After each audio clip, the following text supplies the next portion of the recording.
સ્વાગત છે। આજે આપણે ધોરણ 11 આર્ટ્સ હિન્દી 8મો પાઠ છે ગદ્ય પંચલાઈન, જેનો પ્રકાર છે વાર્તા કહાની। આપણે જોઈએ એનો લેખક પરિચય પહેલા। એના લેખક છે ફણેશ્વરનાથ રેણુ, જેમણે એમનો જન્મ બિહારના પૂર્ણિયા જિલ્લામાં થયો હતો। પ્રેમચંદના જે ઉપન્યાસ જે છે, પ્રેમચંદનો પ્રસિદ્ધ ઉપન્યાસ છે ગોદાન, એના પછી જો કોઈ ઉપન્યાસને સ્થાન મળતું હોય તો એ રેણુજીનો પહેલા આંચલ ઉપન્યાસ છે। પ્રેમચંદના ગોદાન પછીનો સર્વશ્રેષ્ઠ ઉપન્યાસ એ મહેલા આંચલ છે। રેણુજીને સરકાર દ્વારા પદ્મશ્રી પુરસ્કારથી સન્માનિત પણ કરવામાં આવેલા છે। એમણે બીજી પણ ठुमरी, अग्निखोर, अच्छे आदमी, आदिम रात्रि की महक, આ બધા એમના બીજા વાર્તા સંગ્રહ જે છે। અહીંયા પંચલાઈટ જે વાર્તા જે છે એ પણ રેણુજીની પ્રસિદ્ધ વાર્તાઓમાંની એક છે। અહીંયા ગ્રામ્ય પરિવેશને લેખકે ગામડાના જે લોકો હોય એ અજ્ઞાનવશ જે જાતિગત દ્વેષ ભાવનાથી પીડાતા હોય એની ખૂબ સરસ એમણે વાત કરી છે। અહીંયા એમણે પંચલાઈટ જે શીર્ષક જે છે, પંચલાઈટ એટલે જ્યારે પહેલાના જમાનામાં આ વીજળીની સુવિધા નહોતી ત્યારે પંચલાઈટ એટલે ફાનસ, ગેસથી ચાલતું જે ફાનસ આવતું અથવા પેટ્રોલથી એ આપણું ફાનસ આવતું મોટું, તો એની વાત છે। તો એને અહીંયા આ લોકો જે છે પંચલાઈટ કહેતા, કારણ કે ગામના જે જાતિના જે લોકો હોય એ પંચ હોય એ લોકો આ લાઈટનો ઉપયોગ કરતા, એટલે આપણા કવિએ શીર્ષક પંચલાઈટ આપ્યું છે। અહીંયા આપણી જે વાર્તા છે એનો મુખ્ય કેન્દ્ર બિંદુ પણ પંચલાઈટ છે। આખા પાઠમાં આખી જે વાર્તા છે એ એનું કથા વસ્તુ એ પંચલાઈટની આજુબાજુ છે। અહીંયા બીજા પણ પાત્રો છે। ગામડાના લોકો એ બિહારની જે गामड़ू जे છે એની भाषा છે। पिछले 15 महीनों से दंड जुर्माने के पैसे जमा करके महदूर टोली के पंचों ने पेट्रोमिक्स खरीदा है। छेल्ला 15 महीनाથી જે પંચ હોય એટલે કે સમાજના જે આગેવાનો હોય એના દ્વારા કોઈ સમાજમાં કોઈનાથી કઈ ભૂલ થઈ હોય એવા જે લોકો હોય એને જે દંડ કર્યો હોય તો એના જે પૈસા આવે એ ભેગા કરી અને જે મહદો ટોળી જે હતી એના પંચોએ આ પેટ્રોમેક્સ એટલે કે પંચલાઈટ એ ખરીદી લીધું। इस बार रामनवमी के मेले में આ વખતે રામનવમીનો જે મેળો હતો એમાંથી હવે આ ગામમાં કુલ મળીને 8 પંચાયતો છે। આ બધા अलग अलग समाजની, हर एक जाति की अलग अलग सभा जमती है। सभा जमती એટલે બેસવા માટેની જગ્યા। 8 પંચાયત છે, अलग अलग જાતિના જે સમૂહ જે છે એને એ લોકો જે ભેગા થાય એ જગ્યા પણ બધાની अलग अलग છે। सभी पंचायतों में दरी जाजिम, शतरंजी और पेट्रोमैक्स है। पेट्रोमैक्स जिसे गांव वाले पंचलाइट कहते हैं। અને બધી જે પંચાયતો જે છે આ 8 એ 8 એ બધાની પાસે એ પાથરવા માટે જાજમ છે, શેત્રંજી જે છે, પેટ્રોમેક્સ, એ બધાની અલગ અલગ છે. આજે પેટ્રોમેક્સ જે છે પ્રકાશ આપે, તો એને આ ગામના લોકો पंचलाइट એ નામ આપ્યું છે. હવે पंचलाइट खरीदने के बाद पंचों ने मेले में ही तय किया.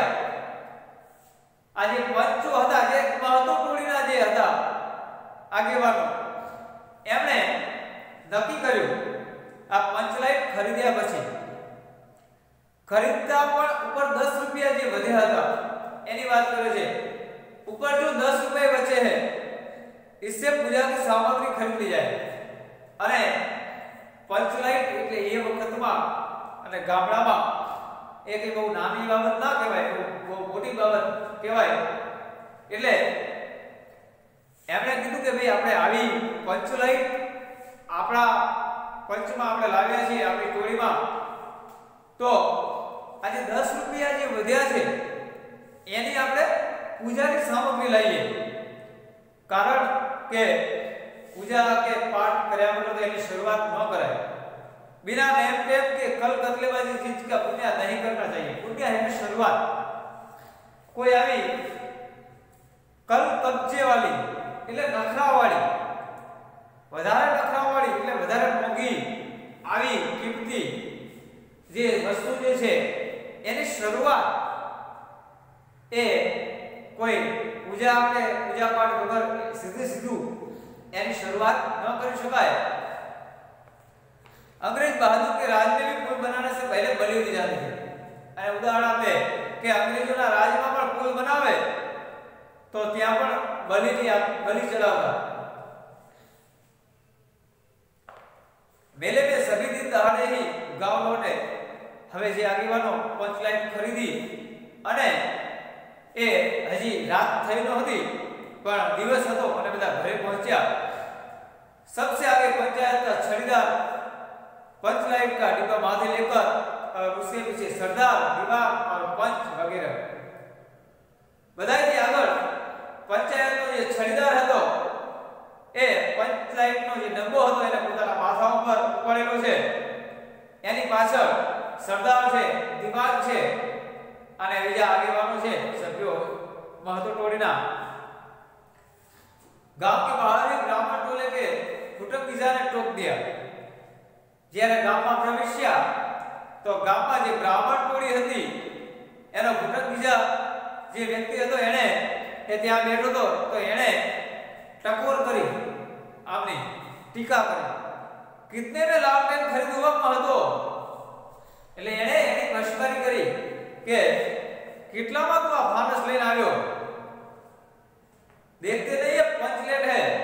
પણ પેલાએ આગેવાને કહ્યું કે તું જોતો નથી, આ ફાનસ નહીં, આ તો पंचलाइट છે. ब्राह्मण टोली के लोग ऐसे ही काम करते हैं. એને કહ્યું કે ब्राह्मण टोलीના લોકો આવી રીતે જ મસ્કરી કરતા હોય. अपने घर की डिबरी को भी बिजली बत्ती कहेंगे और दूसरों के पंचलाइट को लेंगे. એટલે એને કહ્યું કે પોતાના ઘરનો નાનકડો એ માટનો દીવડો હોય તો એને વીજળી કે લાઈટ કહેશે અને બીજાના ઘરનું જે पंचलाइट હોય તો એને લાલટેન કહેશે. એટલે બીજાની વસ્તુનું મહત્વ ઓછું આપશે. टोले भर के लोग जमा हो गए. औरत मर्द बूढ़े बच्चे सभी कामकाज छोड़कर दौड़े आए. કારણ કે નવી વસ્તુ આવી હતી એટલે આ મહતો ટોળીના જે સભ્યો હતા, સ્ત્રીઓ હતી, યુવાનો હતા, ઘરડાઓ હતા, બાળકો હતા, એ બધા દોડી અને જોવા આવ્યા. अपना पंचलाइट आया है, पंचलाइट. અને બધા કે ચલો આપણી पंचलाइट આવી ગઈ છે. એટલે બધા લોકો એ જોવા માટે આવ્યા. छड़ीदार अन्नू महतो रहकर लोगों को चेतावनी देने लगा. જે છડીદાર હતો એ બધાને એ ચેતવણી આપવા લાગ્યો કે જરા દૂર હો, કોઈ અડતા નહીં. એને કોઈ આ વસ્તુ નવી છે અને મોંઘી છે એને કોઈ અડતા નહીં, પડી જશે તો. સરદાર જે હતો એને પોતાની પત્નીને કહ્યું કે સાંજે પૂજા થશે એટલે જલ્દી નહીં ધોઈ અને તો જમવાનું ને બધું બતાવે. टोले की कीर्तन मंडली के मुलगेर ने अपनी भगतिया बच्चों को समझाकर कहा. અને જે ટોળીના એની જે ભજન મંડળી હતી, મુલગેર એનો નાયક જે હતો પોતાના જે સભ્યો હતા એમને સમજાવી અને કહ્યું કે જુઓ, આજ તો આપણે પંચલાઇટના પ્રકાશમાં ભજન કરીશું।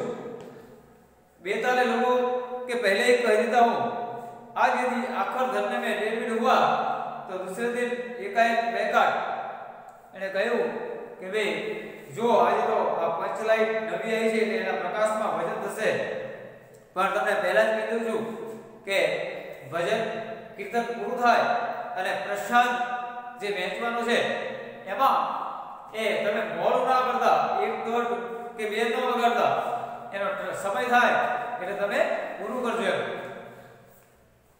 औरतों की मंडली में गुंडलिका की गुसाई का गीत गुनाने लगी।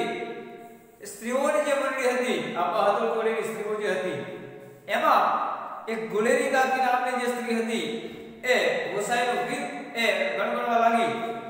छोटे छोटे बच्चों ने उत्साह के मारे बेवजह शोरगुल मचाना शुरू किया। नाना नाना जे बाळको હતા એ પણ આ પંચલાઇટ આવી એના ઉત્સાહમાં એ પણ અવાજ કરવા લાગ્યા, તોફાન કરવા લાગ્યા।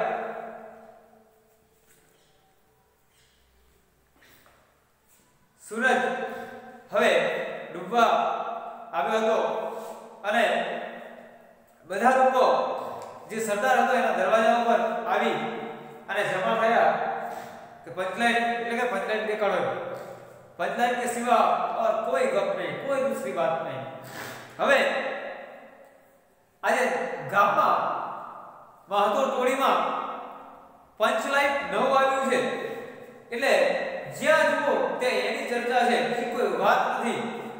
સરદારને ગુડગુડી પીતે હોય કહા, જે એનો સરદાર હતો એને જે હુક્કો હતો એ પીતા પીતા એને કહ્યું કે જો જે पंचलाइट બજારમાંથી મેળામાંથી ખરીદીને લાવે એની વાત કરે છે। દુકાનદારે પહેલા તો કે અમને પૂરા 5 કોડી અને 5 રૂપિયા એને અમને કહ્યા, પણ આ સરદાર કહે છે કે મેં દુકાનદારને કહ્યું કે સાહેબ તમે અમને ગામડાના ના સમજશો, અમે આવી ઘણી બધી पंचलाइटો જોઈ છે એટલે મેં આવું કહ્યું એટલે દુકાનદાર મારા મોઢાની સામે જોતો રહ્યો અને મારી સામે જોઈ અને તરત કે મને કહ્યું કે તું જાતિનો સરદાર લાગે છે। પછી દુકાનદારે કહ્યું કે ઠીક છે, હવે તમે ખુદ સરદાર થઈ અને આ पंचलाइट ખરીદવા માટે આવ્યા છો તો હવે જાઓ તારે 5 કોડીમાં હું તમને पंचलाइट આપી દઉં છું। એટલે 5 રૂપિયા એને ઓછા કર્યા। દિવાનજીએ કહ્યું, પેલા દિવાનજી બેઠા હતા એમણે કહ્યું કે ખરેખર તો દુકાનદાર જે છે એ ચહેરો ઓળખી જાય છે, એને ખબર પડે છે કે આ સરદાર છે। पंचलाइटના બક્સા, पंचलाइटનું જે બોક્સ આવે ઉઠાનું એ પેલો દુકાનદાર નહોતો આપતો, એનો નોકર જે હતો એ। એટલે सरदार કહે છે કે મેં કહ્યું કે દુકાનદાર સાહેબ આ पंचलाइट અમે બોક્સ વગર કેવી રીતે લઈ જઈશું? એટલે દુકાનદાર જે હતો એને નોકરને એને વઢ્યો અને કહ્યું પેલા દિવાનની જે દિવાન જે છે એની સાથે તું આવી રીતે છેતરપિંડી કરે, એને પણ કોકુ બક્ષા આપી દે। टोले के लोगों के सरदार ने दीवान को श्रद्धा भरी निगाहों से देखा। आ टोळीના જે લોકો હતા બધા એ આ દીવાન અને સરદારની તરફ શ્રદ્ધાથી જોવા લાગ્યા કે ખરેખર આ સમાજનું ભલું ઈચ્છનારા છે। छड़ीदार ने औरतों की मंडली में सुनाया, रास्ते में सन सन बोलता था पंचलाइट। જે છડીદાર જે પોતાના માથા ઉપર ઉપાડી અને पंचलाइट લાયો એટલે રસ્તામાં ચાલતા ચાલતા આવ્યા હોય, પવનના લીધે જે અવાજ આવે ને એટલે એને શું કહ્યું કે આ पंचलाइट રસ્તામાં લઈને આવે ત્યારે તો એ સન સન અવાજ આવતો રહે।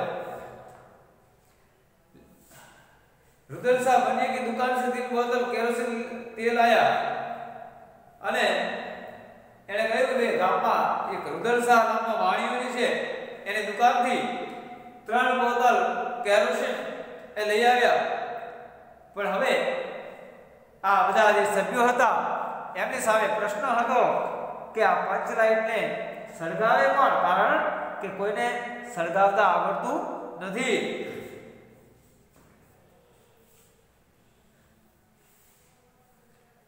આ વસ્તુ કોઈને પહેલા મગજમાં ન આવી કે પંચલાઇટ લાવશું તો એ સળગાવતા કોને આવડે છે.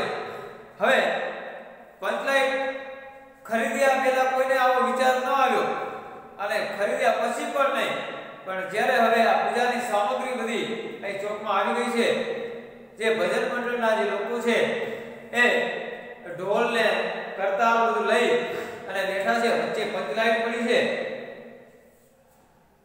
આ મહતો ટોળી આ ગામડાવાળા જે છે એમણે કોઈ દિવસ આવી વસ્તુ ખરીદેલી હતી નહીં, એટલે પેલો દીવડો સળગાવતા સીધો સળગી જાય, પણ આને કેવી રીતે સળગાવવી એ કોઈને આવડતી નહીં અને એ આ લોકો એવું લાવતા પણ નહીં.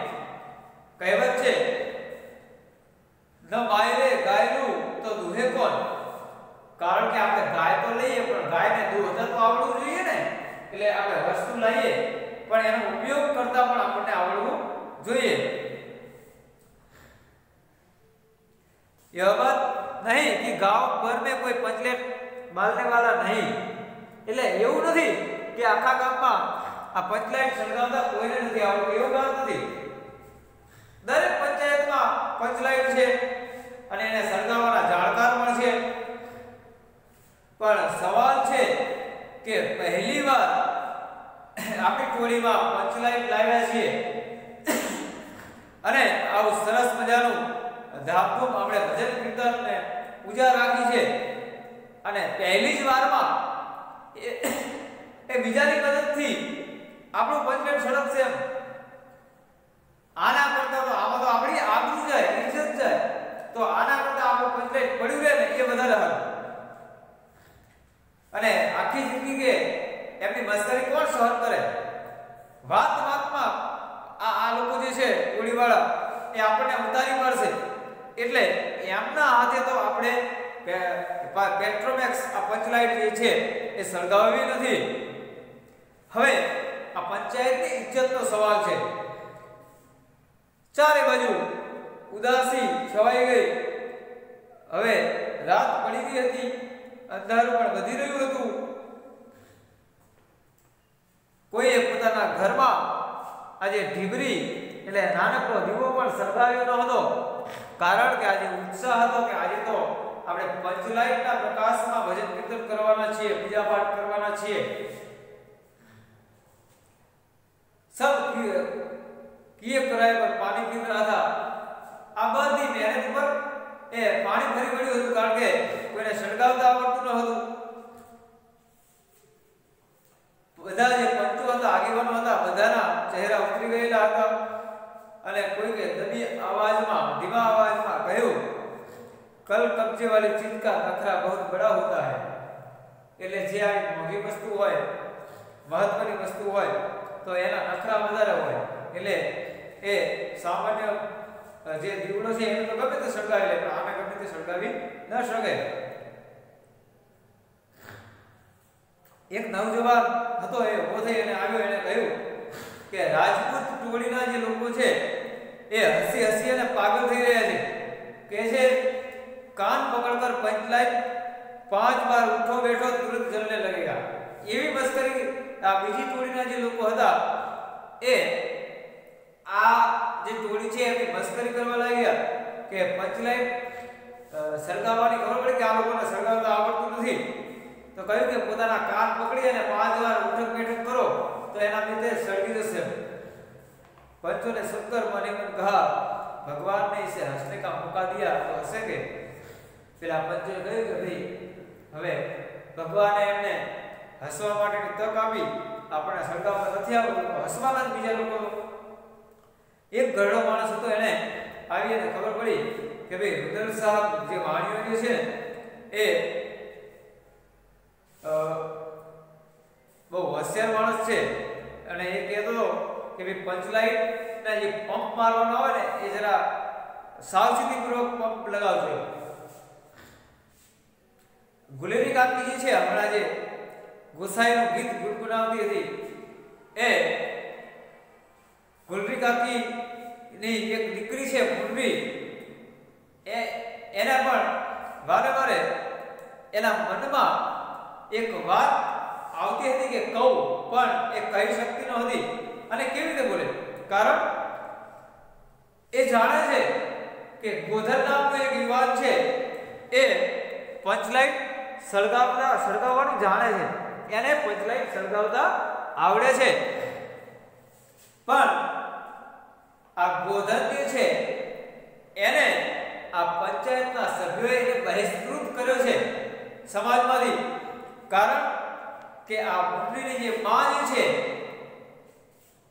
જે ગુલરી કાકી જે છે એમણે પંચાયતમાં ફરિયાદ કરી હતી કે આ ગોધર એ રોજ પોતાની દીકરીને જોઈ અને સનમ સનમ વાળું જે ગીત છે હમ તુમસે મોહબ્બત કરકે સનમ એ ગીત ગાય છે એટલે આ પંચના જે સભ્યો હતા એમની નજરમાં આ ગોધર તો ક્યારનો ઉતરી ગયેલો હતો જ એમની નજરથી એટલે એમને હતું કે ક્યારેક લાગ આવે તો એને આપણે દેખાડીએ અને આ ગુલ્લીએ ફરિયાદ કરી તો જે સભ્યો હતા એમણે એ જે સભ્યો જે હતા એમને કોઈ દિવસ પંચાયતના આગેવાનોને કોઈ દિવસ એને પાન સોપારીના પૈસા પણ આપ્યા ન હતા એટલે એમણે ગોધરને હવે 10 રૂપિયાનો દંડ કર્યો અને કહ્યું કે ભાઈ આજથી તારે અમારી ટોળીમાંથી તું બહિષ્કૃત કર્યો હવે એટલે મુરલીને થયું કે હવે એ તો સમાજમાંથી બહિષ્કૃત છે તો એને કેવી રીતે કેવું તું આ પંચલાઈટ સળગાવવા માટે અને મુરલી તો એનું નામ કઈ રીતે લે એક બાજુ જાતિની ઇજ્જત આબરૂ જઈ રહી છે તો આ મુરલી જે છે ને એણે ચાલાકીથી પોતાની જે બેનપણી હતી સહેલી કનેલી એને કાનમાં એક વાત કહી કનેલી ચીગો ચીદ ચીદ અને કનેલીએ પણ હસી અને કહ્યું કે ગોધન તો બંધ હે મુરલી બોલી તું કહે દે સરદાર છે પેલીએ કહ્યું કે ભાઈ ગોધનને આવડે પંચલાઈટ સળગાવતા તો મુરલીએ એની સહેલીને કહ્યું કે તું સરદારને કહી દે કે એને સળગાવતા આવડે છે सरदार ने दीवार की ओर देखा और दीवार ने पंचों की ओर હવે સરદાર અને દીવાન આ બધા જે પંચના આગેવાનો હતા એ એકબીજા સામે જોવા લાગ્યા પંચોએ બધાએ ભેગા થઈ અને એમનો આને બહિષ્કૃત કરેલો હતો એટલે બધા લોકો આ ગોધર જે છે એ મુરલીને જોઈ અને હાથથી ઈશારા કરતો હતો એટલે બધા લોકો એનાથી નારાજ હતા અને સરદારે કહ્યું કે ભાઈ જાત આજે આપણે એને બહિષ્કૃત તો કર્યો છે પણ આપણા સમાજની આપણી ટોળીની આજે આબરૂ જઈ રહી છે ઇજ્જત પાણીમાં મળી રહી છે ત્યારે આપણે એને ગોધરને બોલાવવા માટે કંઈક વિચાર કરવો જોઈએ એટલે દીવાને કહ્યું કે ઠીક છે પંચોએ પણ બધાએ ભેગા થઈ અને એક અવાજમાં કહ્યું કે ઠીક છે તો ગોધરને આપણે જે બહિષ્કૃત કરેલો છે તો એને આપણે સમાજમાં પાછો લઈ લઈએ સરદારને છડીદાર કો ભેજા હવે જે સરદાર હતો એણે છડીદારને કહ્યું કે ભાઈ તું ગોધરને જઈ અને ત્યાં બહારથી ગોધરને બોલાવી લાવ છડીદાર તો પાછો આવ્યો એણે કહ્યું કે ભાઈ ગોધર આવવા માટે રાજી નથી એ તો ના પાડે છે કે પંચોની મને એને દંડ કરેલો છે અને કઈ ફરીથી કદાચ એ મને દંડ કરશે તો હું આવવાનો નથી એટલે છડીદારને રોટી સુરત બનાકર કહા કિસી तरह ગોધર કો રાજી કરવાઈએ એટલે છડીદારે કહ્યું કે ભાઈ સમાજના લોકોને તમે ગમે તેમ કરી અને ગોધરને તમે રાજી કરી અને એને લાવો એના સિવાય આપણી ઇજ્જત કોઈ બચાવી શકે તેમ નથી નહીં તો કાલથી આપણે ગામમાં મોઢું દેખાડ્યું રહેશે નહીં બધા આપણી ઉપર હસશે આપણી બધા મસ્કરી કરશે હવે જે ગુલરી કાકી હતી જેણે ગોધરની વિરુદ્ધમાં ફરિયાદ કરી હતી કે આ મારી છોકરીને જોઈ અને ગીત ગાય છે ને આંખથી ઈશારા કરે છે, તો એ ગુલેરી કાકીએ કહ્યું કે ભાઈ જરા હું જઈ અને મનાવું ગોધનને. તો ગુલેરી કાકી હવે ઊભા થઈ અને પેલા ગોધનના ઝોપડે એની જે જગ્યા હતી ત્યાં ગઈ અને તરત ગોધનને મનાવી અને લાવી.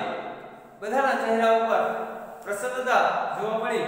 જે આશાની જે કિરણ હતી એ હવે એમને પોતાનું જે પંચલાઈટ સળગાવવાનું જે સ્વપ્ન હતું એ સાકાર થતું લાગ્યું. ગોધન ચૂપચાપ આવી અને પંચલાઈટમાં તેલ ભરવા લાગ્યો. સરદારની પત્ની જે હતી એ હવે પૂજાની સામગ્રીની બાજુમાં જે બિલાડી જે પૂજાનો પ્રસાદ ને બધું પડ્યું છે ત્યાં એ બિલાડીને ત્યાંથી ભગાડી. હવે કીર્તન ભજન મંડળીના જે એનો જે નાયક હતો એ પોતાના વાળને સરખા કરવા લાગ્યો, એટલે કે તૈયારી કરવા લાગ્યો. ગોધને પૂછ્યું કે સ્પિરિટ કહાં હે? बिना स्पिरिट के कैसे चलेगा? એટલે કે સ્પિરિટ તો જોઈશે. હવે બીજી સમસ્યા ઊભી થઈ. બધાય મનમાં ને મનમાં સરદાર દીવા અને બધા પંચો જે હતા એમની બુદ્ધિમત્તા ઉપર અવિશ્વાસ પ્રગટ કરવા લાગ્યા. કારણ કે આ લોકો સમજ્યા વગર કામ કરે છે, આગળનું કંઈ વિચારતા નથી. અને ફરીથી પાછું જે આ ટોળી હતી એમાં ફરીથી માયુસી છવાઈ ગઈ, ઉદાસી છવાઈ ગઈ. પણ આ ગોધનજી છે એ બહુ હોશિયાર છોકરો છે અને વગર સ્પિરિટે એ પંચલાઈટ સળગાવશે. એટલે એને કહ્યું કે થોડું ઘરેનું તેલ આપો, એટલે નાળિયેરનું તેલ આપો. મુંડરી દોડી અને ગઈ અને એક પલસી એટલે કટોરી એ ઘરેનું તેલ લઈને આવી. ગોધન પંચલાઈટમાં પંપ આપવા લાગ્યો. पंचलाइट की रोशनी रेशमी थैली में धीरे धीरे रोशनी आने लगी અને पंचलाइट ની અંદર જે રેશમી બલ્બ જેવી જે થેલી આવે એ ધીમે ધીમે ધીમે હવે પ્રકાશિત થવા લાગી. ગોધન कभी मुंह से फूंकता, कभी पंचलाइट की चाबी घुमाता.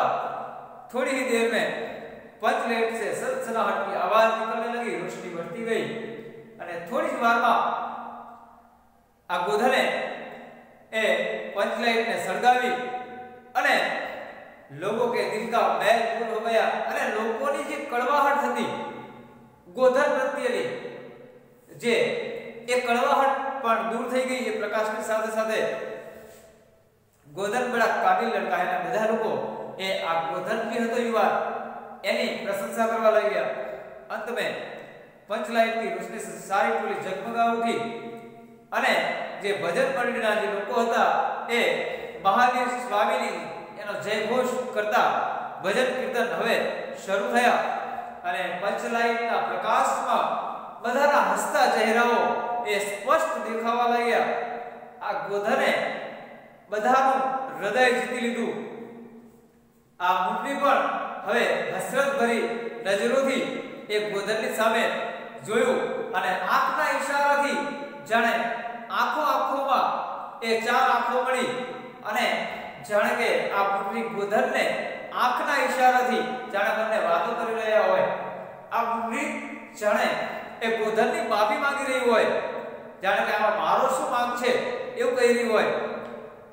सरदार ने गौधन को बहुत प्यार से बुलाकर कहा અને જે ટોળીનો જે સરદાર હતો એણે ગોધનને પોતાની પાસે બોલાવી અને એને શાબાશી આપી અને કહ્યું કે તે તો આપણી જાતિની ઇજ્જત રાખી લીધી. હવે તારા કદાચ 7 ખૂન કર્યા હોય ને તોય માફ છે. એટલે કે એટલી બધી તે ભૂલો કરી હોય તોય એ તને અમે માફ કરીએ છીએ. હવે તમારે તું સલીમાનું ગીત કે એ તારે જે ગાવું હોય એ તું ગાઈ શકે છે.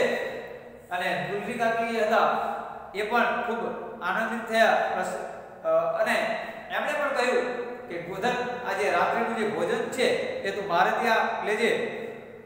ગોધને ફરીથી એકવાર મુંડરીની સામે જોયું અને મુંડરીની આંખો એ ઝૂકી ગઈ. જે ભજન મંડળના જે લોકો હતા એ હવે ભજન કીર્તન સમાપ્ત કરી અને જય બોલાવી રહ્યા હતા. પંચલાઈટના પ્રકાશમાં જે ઝાડ હતા, જે ફૂલ છોડ હતા એનું એક એક પાંદડું એ જાણે કે આનંદિત થઈ રહ્યું હતું. અને આ પંચલાઈટ સળગાવવાની સાથે અહીંયા આ બધા જે લોકો હતા એ આનંદિત થઈ ગયા. અહીંયા આપણે આ પાઠ પૂરો થાય છે. મિત્રો આપણે નોટમાં શબ્દાર્થ અને સ્વાધ્યાયના પ્રશ્નો એ હિન્દી નોટમાં લખવાના રહેશે. આભાર.